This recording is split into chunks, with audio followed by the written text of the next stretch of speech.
Vamos então começar o 8º capítulo, a China milenária. A China. Depois de nossas divagações a respeito da raça branca, que se constituía dos antigos áreas no ambiente da Terra, é cabível examinarmos a árvore mais antiga das civilizações terrestres, a fim de observarmos a assistência carinhosa e constante do Divino Mestre para com todas as criaturas de Deus. Então, nós estamos vendo aqui que ele está começando a falar sobre a China. Nós vimos lá no começo do nosso estudo, quando ele fala que quando os exilados da constelação de Capela, né, dos orbes de Capela, da estrela de Capela, vieram para a Terra, a China, né, e a raça negra na África já estavam aqui. Então nós vamos ver algumas correntes que colocam que a China, tanto a China quanto a raça negra, são enxertias de outros orbes, ou seja, são exilados que vieram de planetas diferentes daquele da constelação de Capela e que, para auxiliar, né, os autóctones, aqueles que são daqui, os primitivos aqui da Terra, a se desenvolver. Nós vamos ver outras correntes também que colocam que todos aqueles que foram se desenvolvendo na Terra, então, aqueles que estavam se desenvolvendo, que se desenvolveram mais índios, né, primitivos, ou melhor dizendo, né, homens primários, pode se chamar, os arianos falam primatas, porque eles achavam que estavam encarnando em macacos, mas não eram hominais, né, homens, só que ainda muito primitivos. Então vamos dizer que alguém se destaca entre esses grupos primitivos e que então todos eles que se destacaram, que se desenvolveram mais, são transferidos, digamos assim, e encarnam na China. E assim vão fazendo com que a China, antes dos capelinos chegarem aqui na Terra, tenha se desenvolvido, já tenha uma cultura, já tenha conhecimento, já tenha um patamar maior, né, do que todos aqueles que estavam na Terra. Não preciso dizer, né, que eu sou fã de carteirinha do André Luiz e do Emmanuel, né, coloquei todos os livros do André Luiz aqui no canal, menos o Evolução em Dois Mundos, que é um dos livros que eu mais adoro, mas eu não tenho conhecimento de biologia suficiente para explicar o livro. Então, por isso eu não coloquei o livro no canal, por falta de capacidade minha de explicar, mas sou apaixonada, adoro esse livro. Então, pelo estudo do Evolução em Dois Mundos, eu acredito na corrente, eu compartilho da corrente de que vieram de outros lugares espíritos muito diferentes do que da constelação de Capela, que desenvolveram ali a China através da enxertia, da mesma forma que os capelinos fizeram o desenvolvimento da Terra através da enxertia, porque nós vamos entender nesse livro Evolução em Dois Mundos exatamente isso, essa enxertia que vem do plano espiritual através de espíritos que vêm de orbes mais desenvolvidos, é uma enxertia, e também dos missionários que vêm para ensinar os povos que precisam de ajuda, que também não deixa de ser um tipo de enxertia. Então, por isso que eu, Sandra, caminho nessa linha, né, de que vieram de lugares muito diferentes, que é uma língua mais gutural, assim, mais cantada, com os fonemas, com escrita, com tudo muito diferente, até a composição física, né, os olhos puxados, né, a compleição, o tamanho, tudo é extremamente diferente, né, do que a gente vê aqui na Terra, e da a raça adâmica, né, que veio com os capelinos, que, né, Adão é uma metáfora, nós vimos na Gênesis, mosaica Adão é uma metáfora da raça que chega, né, e vai se misturando. Aí depois uma raça já um pouquinho mais adiantada, a Eva, né? Nós vamos ver que todas essas colocações são metafóricas. Então, continuando aqui, quando ele fala, né, aqui sobre a China, inegavelmente o mais prístino, né, foco de todos os surtos evolutivos da Terra do globo é a China milenária, com seu espírito valoroso e resignado, mas sem rumo certo nas estradas da edificação geral. Então, inegavelmente, o mais antigo foco de todos os surtos evolutivos do globo é a China milenária, com seu espírito valoroso e resignado, mas sem rumo certo nas estradas da edificação geral. Então, eu fiz uma colinha aqui, né, acerca da história, um pouquinho resumida. Vamos, né? Imagina, se ele for estudar a história da China, nós vamos ficar um ano aqui, não é isso? Nós vamos só fazer um resumo ali. Então, nós vamos ver que, de registro, a China tem mais de 4.000 anos de história registrada por escrita, né? Então, nós vamos ver que a Emmanuel coloca mais ou menos esses 4.000 anos antes de Cristo como a chegada dos capelinos, né? E a gente vai ver que isso é mais ou menos, confere, porque a gente vai ver no hinduísmo que eles colocam os seus escritos, os seus livros também com essa mais ou menos essa idade de 4.000 a 4.000 e poucos, 5.000 anos antes de Cristo. Então, nós vamos ver aqui que a história coloca o grupo, né, etnia Xia, de 2.200 a 1.750 anos de Cristo, que são considerados descendentes do povo neolítico, né, dali do Rio Amarelo, que foi o primeiro sistema mais de escrita. 2.200, mais ou menos 3.000 anos antes de Cristo é que se comprova as primeiras escritas na China. Então, está casando aí com que também o Emmanuel coloca de mais ou menos 4.000 anos a chegada dos capelinos. Então, nós vamos ver que se os chineses já estavam aqui, na realidade, pelo que o Emmanuel coloca, os chineses têm 5.000 anos antes de Cristo, mais ou menos. Aí nós vamos ver que no Vale do Rio Amarelo também surgiu um outro povo, que é o Shang, também nessa cultura de 1.700 a 1.040. As idades que a história coloca são as idades comprovadas através da escrita. Mas a gente tem que entender que antes da escrita vem os ensinamentos, a colocação oral, né? Então, o Shang desenvolveu a escrita, os utensílios de metal e as religiões, inclusive rituais com sacrifícios humanos. Então, a gente vai ver que os missionários trouxeram para esses povos, para todos os povos, né, a questão do sacrifício, e o sacrifício é dentro, né, é interior. São nós sacrificarmos o orgulho, a vaidade, o nosso interesse pessoal, as nossas coisas. É esse sacrifício que Deus espera de nós.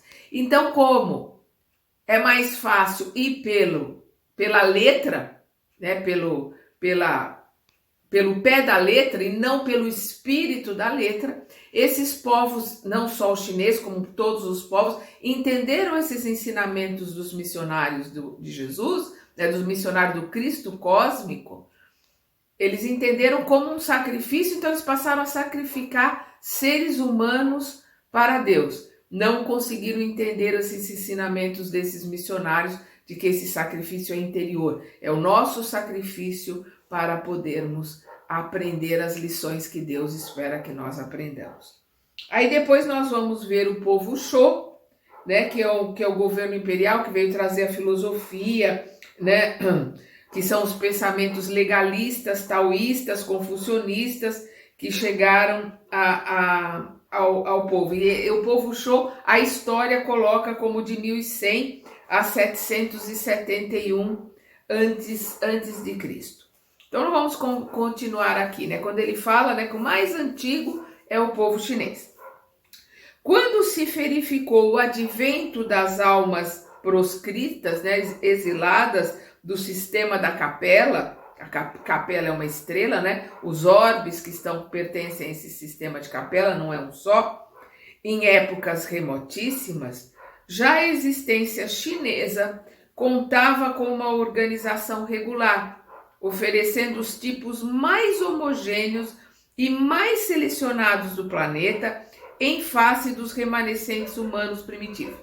Então, quando os capelinos chegaram, a China já tinha homogeneidade, né? já tinha um certo conhecimento. Então, com certeza, nós vamos colocar esse advento desse desenvolvimento, pelo menos, né, 5.000 anos antes de Cristo. Suas tradições, né, quando os capelinos chegaram, 4.000 antes de Cristo, mais ou menos, suas tradições dos chineses, já andavam de geração em geração. Ou seja, eles já tinham uma tradição oral, eles já tinham uma religiosidade, já tinham um conhecimento que passava pela forma oral. Então, por isso, é a mais antiga, a mais milenar de todos os conhecimentos e todas as tradições, também sobre orientação do governador do planeta, o Cristo planetário, né? Suas tradições já andavam de geração em geração, construindo as obras do porvir. Daí se infere, de fato, a história, né, da China, né? Então aí a gente conclui que a história da China, né, remonta a épocas remotíssimas no seu passado multimilenário, e esse povo que deixa agora entrever uma certa estagnação nos seus valores evolutivos, sempre foi igualmente acompanhado na sua marcha por aquela misericórdia divina que do céu envolve todos os corações que latejam, né, que batem aqui na Terra. Então, o que ele está colocando aqui? Quando os capelinos chegaram, o povo chinês já tinha tradição, já tinha cultura oral, já tinha uma religiosidade, já tinha conhecimento, né? Já eram homogêneos, ou seja, já tinham grupos formados. Daí se conclui que, de fato, a história da China remonta a épocas remotíssimas no seu passado multimilenário, e esse povo que deixa agora entrever uma certa estagnação. Por que aconteceu com os chineses? A mesma coisa que aconteceu com os hindus. Vamos lembrar que os árias vieram com os hindus religiosos, né? O hinduísmo que foram formar a Índia, e os árias que foram para a Europa, né? Que é a civilização hindu, né, europeia. Por quê? Porque os árias pertenciam também aos hindus, eles vieram com os hindus, estavam ali junto com os hindus na Índia para ver se eles aprendiam religiosidade. Eles eram extremamente rebeldes e foram os nômades que foram povoar povoar a Europa. Nós estamos vendo aqui que, como os hindus se fecharam ali na sua Índia, nos seus conhecimentos, os hebreus se fecharam ali nos seus conhecimentos, os egípcios se fecharam nos seus conhecimentos, a China também se insulou, se fechou, ficou estagnada ali nos seus conhecimentos e para si, só para o seu grupo. Nós vamos lembrar que até 1000 e pouco, acho que 1100, se eu não me engano, ano 1000 ou 1100 depois de Cristo, acho que 1100 depois de Cristo, ninguém podia sair da China. Para entrar na China era muito difícil. Vamos pegar a história. Marco Polo, para entrar na China, foi muito difícil. Ninguém podia sair da China. A China era fechada. E a gente vê que continua fechada até hoje, dentro dos seus conhecimentos, né, e pelo regime que ela tem, né, um regime comunista, pseudo, né, comunista, porque ele é capitalista para muitas coisas, mas continua ali ainda insulada, fechada até para muitas coisas até nos dias de hoje. Então, por isso que ele coloca aqui, 1938, quando ele escreve, esse povo que deixa agora entrever uma certa estagnação. Quando ele fala deixa agora, ele está ali em 1938, entrever uma certa estagnação nos seus valores evolutivos, sempre foi igualmente acompanhada na sua marcha por aquela misericórdia infinita do nosso Cristo, do Cristo planetário, que do céu envolve todos os corações que batem, né, que latejam na Terra. Aí nós vamos ver aqui a cristalização das ideias chinesas. A cristalização das ideias chinesas advém simplesmente desse insulamento, né? Deles terem se fechado ali entre eles. Voltando. A cristalização das ideias chinesas advém simplesmente desse insulamento voluntário que prejudicou nas mesmas circunstâncias o espírito da Índia, apesar da beleza das suas tradições e dos seus ensinos. Então, o mesmo insulamento que prejudicou a Índia, prejudicou a China também, se ficarem fechados entre si. É que a civilização e o progresso, como a própria vida, dependem das trocas incessantes. Que coisa linda que Emmanuel está colocando aqui. E que nós vamos ver também, né, no livro dos Espíritos, né, quando os Espíritos colocam na lei de progresso, porque a lei de progresso está junto com a lei de sociedade, porque nós caminhamos em grupo, progredimos em grupo, nos transformamos em grupo. Não existe nada do eu sozinho. O próprio Cristo coloca: onde 2 ou mais se reunirem em meu nome, lá estarei. Por quê? Porque não existe troca de um sozinho. Para ter a troca tem que ter 2. Então, quando há troca, 2 ou mais, Jesus está ali, junto, ajudando no aprendizado e ajudando no aprimoramento. É que a civilização e o progresso, como a própria vida, dependem das trocas incessantes. Por isso a colocação de Jesus. Por isso a colocação da lei de sociedade, da lei de progresso. Nós vamos ver a colocação de sociedade, de trabalho, de família no livro Pensamento em Vida, que é imperdível. Tem aqui no canal. Vejam, é imperdível. O universo, na sua constituição maravilhosa, e isso é, né, fantástico, o universo é fantástico, é maravilhoso. A Terra, que é uma ideação do Cristo, que é o nosso governador, e que quando encarnou aqui se chamou Jesus, é uma ideação dele, é uma coisa linda, maravilhosa, e pertence a esse universo maravilhoso. Então, o universo, na sua constituição maravilhosa, não criou nem sanciona leis de isolamento na comunidade eterna do mundo e dos seres. Então, o universo, não é só aqui a questão da Terra, o universo, na sua constituição maravilhosa, não criou nem sanciona leis de isolamento. Não criou isolamento. No universo, nós vamos aprender em grupo, nós vamos ter a troca, nós vamos ver na questão 176 do Livro dos Espíritos sobre isso, sobre a troca de ensinamento, a troca de conhecimento entre os mundos, entre os orbes. Então, essa troca existe no universo, de vir espíritos de outros planetas para cá e espíritos da Terra irem aprender em outros orbes para depois trazer esse conhecimento e ensinamento para cá. Da mesma forma que a gente vê no livro Nosso Lar, né? Não no primeiro do Nosso Lar, mas nós vamos ver no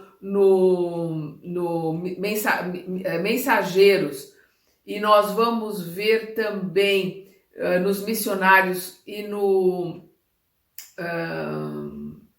Mundo Maior, nós vamos ver ali espíritos felizes porque eles estão numa casa num plano de um grupo de uma casa transitória, ou num grupo de socorro, de apoio, que é um grupo também intermediário, e eles, por merecimento, podem ir fazer cursos, fazer seminários no nosso lar, né? Que é um grupo no umbral também, mas é um umbral melhorado, né? Eu brinco lá, quem acompanhou meus livros meus livros não, nossa, que pretensão, os livros do André Luiz que eu leio ali, procuro explicar um pouco. Eu coloco sempre essa forma didática de umbral 1, umbral 2, umbral 3. Nosso lar é umbral, mas é umbral 3, é um umbral melhorado. Dentro da erraticidade, dentro de todos nós que precisamos reencarnar para aprender. Então, o universo, na sua constituição maravilhosa, não criou nem sanciona leis de isolamento na comunidade eterna dos mundos e dos seres. Comunidade eterna dos mundos e dos seres, porque nós, espírito, porque nós somos espíritos, somos eternos.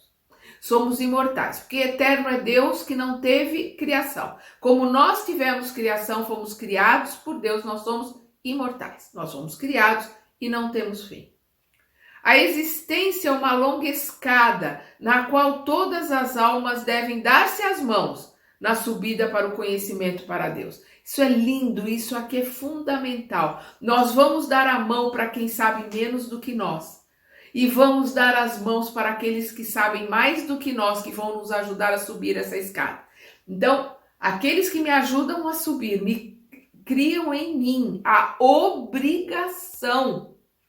Não é caridade, não. É obrigação de ensinar, de ajudar, de apoiar, de dar suporte àqueles que sabem menos do que eu. Então, de mãos dadas, a gente com uma mão ajuda aqueles que sabem menos do que nós, que estão num degrau abaixo do que nós, e com a outra mão somos ajudados por aqueles que nos ajudam a subir, porque sabem mais do que nós. E assim nós caminhamos. Isso é lindo e verdadeiro. A existência é uma longa escada na qual todas as almas devem dar-se as mãos na subida para o conhecimento e para Deus.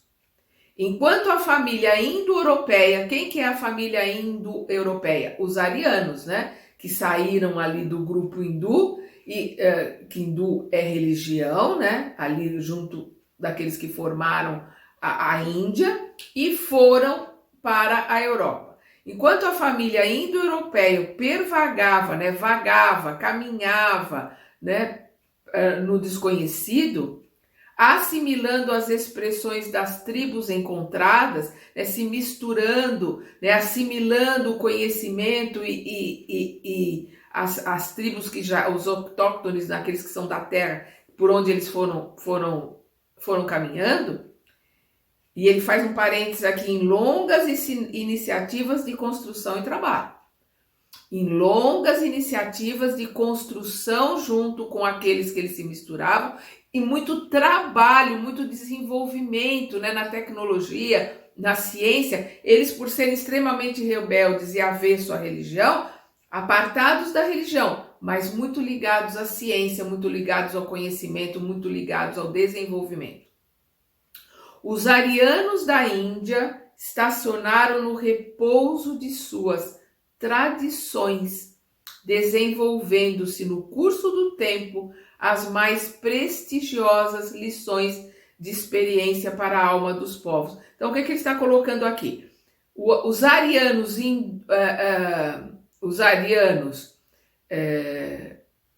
que saíram, os indo-europeus, né, os arianos que saíram para a Europa, foram assimilando e confabulando com aqueles que eles estavam. Os arianos da Índia, né, os que formaram o povo indiano e a religião hinduísta, que são os hindus, estacionaram no repouso de suas tradições, né? Estacionaram também ali nas suas tradições, no seu conhecimento, desenvolvendo-se no curso do tempo as mais prestigiosas lições de experiência para a alma dos povos. Por isso que eu comento sempre, a gente pega o Bhagavad Gita, a gente pega os ensinamentos que tem nesse livro, que ele é um livro que é de 3.000 anos, 4.000 anos antes de Cristo, então ele tem mais de 5.000 anos. Nós vamos ver ali a colocação da vida após a vida, da reencarnação, né, dos espíritos familiares, né, da ideia do mentor, né, aqueles que nos acompanham, que nos auxiliam, mas com uma visão politeísta, com vários deuses. Mas é uma colocação fantástica. Aqueles que conseguiram aprender com os ensinamentos dos hindus, né, dos arianos ali, que ficaram junto ao hinduísmo, com certeza muitos já voltaram para o seu sistema da estrela de Capela.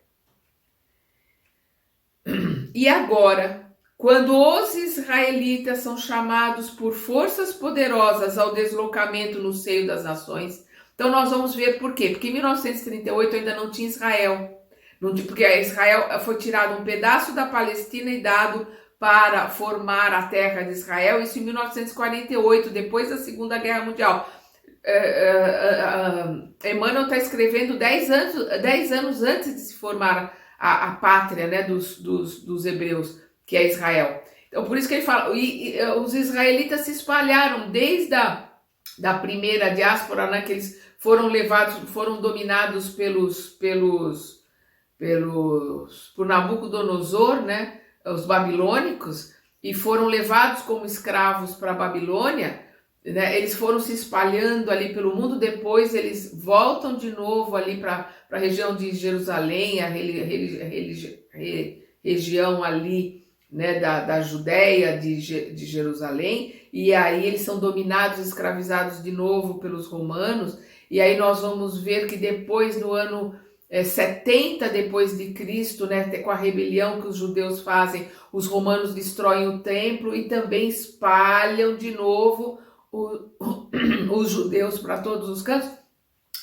Em 38, quando Emmanuel está escrevendo, os judeus estão espalhados pelo mundo todo, e em 38 já estava ali o antissemitismo na Alemanha. Os judeus já estavam sendo marcados com aquela estrela de Davi, né, já estavam sendo discriminados e já estavam sendo, digamos assim, apartados como seres inferiores, porque em 39, quando começa a guerra, antes de começar, porque quando começa a guerra, aí eles são levados para os campos de concentração, aí eles perdem todos os direitos, eles são dados como comida para ursos, nos zoológicos. Então é uma coisa absurda, uma colocação medonha, né, em relação ao povo, a discriminação ao povo judeu.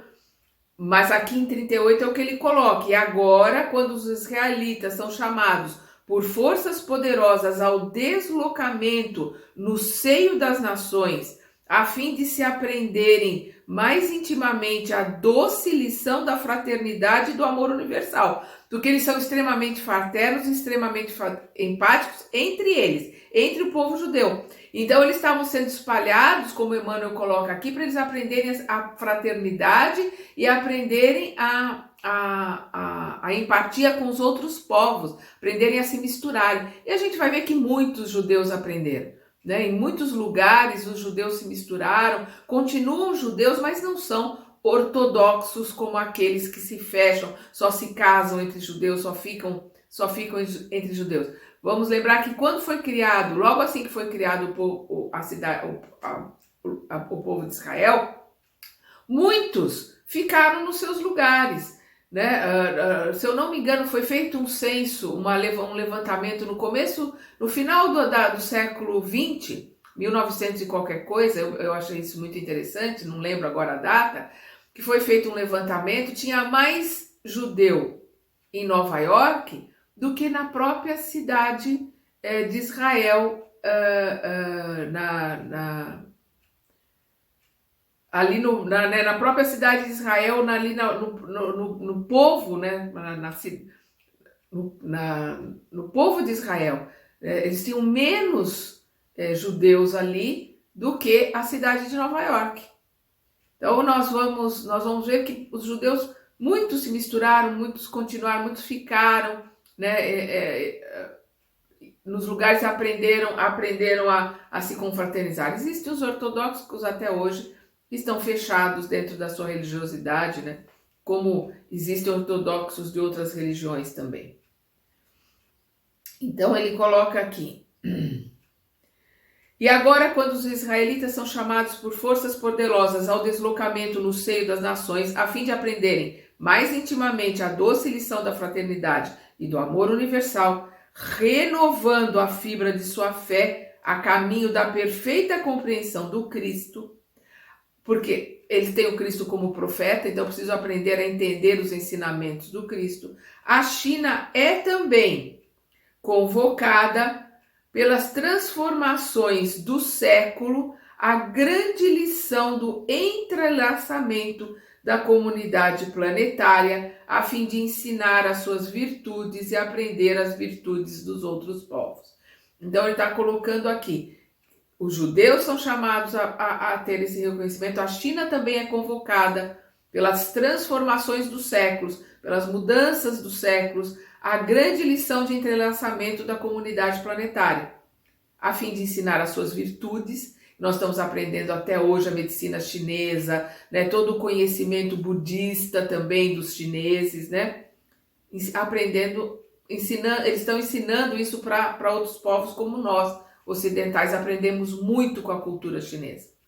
Foi pela sua obstinada resistência que a ideia chinesa estagnou-se na marcha do tempo, embora nessas despretensiosas observações. O Emmanuel está colocando aqui que as observações dele são despretensiosas porque ele está no en passant aqui com a cultura chinesa. Embora nessas despretensiosas observações sejamos dos primeiros a reconhecer a grandeza de suas elevadas expressões espirituais, do conhecimento espiritual da China, né, através principalmente de Forri, que é considerado na história com H, né, a história que estuda, ele é considerado uma lenda, uma mitologia. Para os chineses, ele é o formador da China, o grande instrutor, o grande formador do povo chinês. E aí nós vamos ver aqui o Emmanuel começando a falar dele. Então aqui nós estamos entrando no capítulo Forri. Jesus, na sua proteção e na sua misericórdia, desde os tempos mais distantes, enviou missionários àqueles agrupamentos de criaturas que se organizavam econômica e politicamente entre as coletividades primárias da Terra. Então, eles já estavam ali muito antes dos capelinos chegarem, se organizando em Jesus. E Jesus, a partir, a gente fala Jesus, né?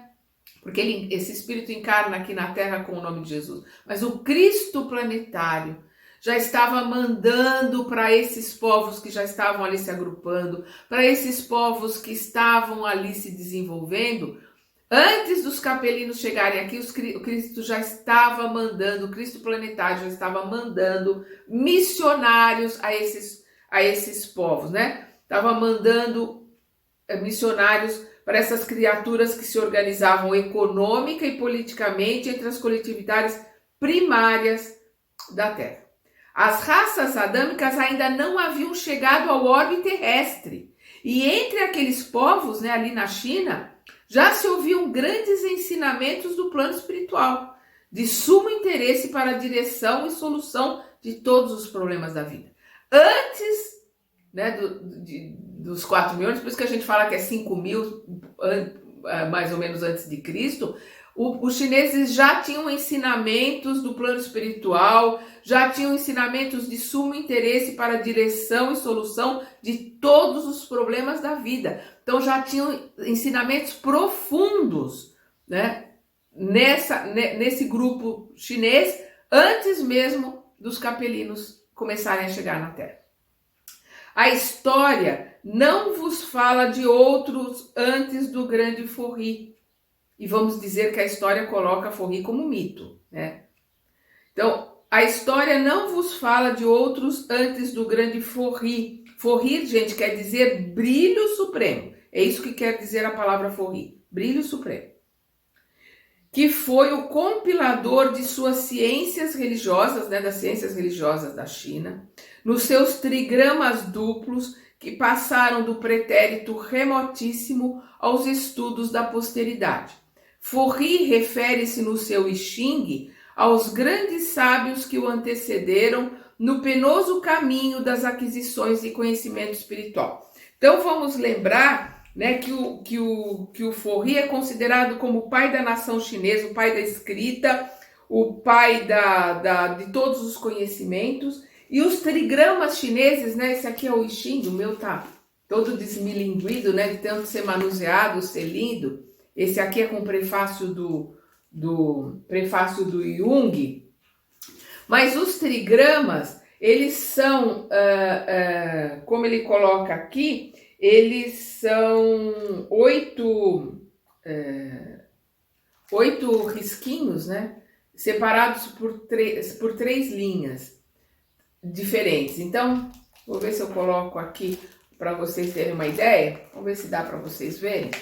O livro está desmilinguido. Então, são três linhas, os 3 trigramas de cima e os 3 trigramas de baixo, né? Que vão juntos dando esses conhecimentos e essas explicações que são vão formando, né? São dentro da filosofia do Yang do Yang e do Yin, né? Que a gente aqui no Ocidente coloca Yang masculino e Yin feminino, mas são energias, não tem nada a ver com gênero, não tem nada a ver com sexualidade. E aqui esses trigramas do I Ching vão trazendo conhecimentos, vão trazendo explicações para o povo conforme ele vai ali a formação, né, desses trigramas que é o Bagua. Eles vão consultando, é um oráculo, vai se consultando através de umas moedinhas com furo no meio ou através de varas e vai se formando de baixo para cima os trigramas, os 3 primeiros trigramas, depois os outros 3 trigramas. E aí a gente vai lendo, conforme esses trigramas, a gente vai vendo as mutações. Por isso que I Ching quer dizer o livro das mutações. Então, conforme está caminhando a mutação, vai vindo a explicação ali, porque todas as coisas estão em mutação, nós estamos em mutação, o planeta está em mutação, o universo está em mutação. É uma filosofia muito bonita, muito interessante, muito difícil. Haja visto que o meu livro está desmilinguindo, né? De tentar ler, de ler e tentar entender. Então, Forri refere-se no seu I Ching aos grandes sábios que o antecederam no penoso caminho das aquisições de conhecimento espiritual. Seus símbolos representam os característicos de uma ciência altamente evolutiva, revelando ensinamentos de grande pureza e da mais avançada metafísica. Isso antes, aqui nós estamos aqui, antes dos capelinos chegarem aqui com seus conhecimentos, o povo chinês já estava ali com esse conhecimento sendo trazido por Forri. Em seguida, a esse grande missionário do povo chinês, o Divino Mestre, né, o nosso Cristo planetário, envia-lhe a palavra de Confúcio, ou Kung Fu Tse, 5 séculos antes de sua vinda. Então, a palavra Confúcio quer dizer mestre Kung Fu. Né? A palavra Confúcio quer dizer mestre Kung Fu, que era o nome desse mestre era Kung Fu Tse. E o Confúcio vem 5 séculos, 500 anos antes da vinda do Cristo, vem o Confúcio. E o Confúcio vem restabelecer, vem, digamos assim, reviver todos os ensinamentos de Forri.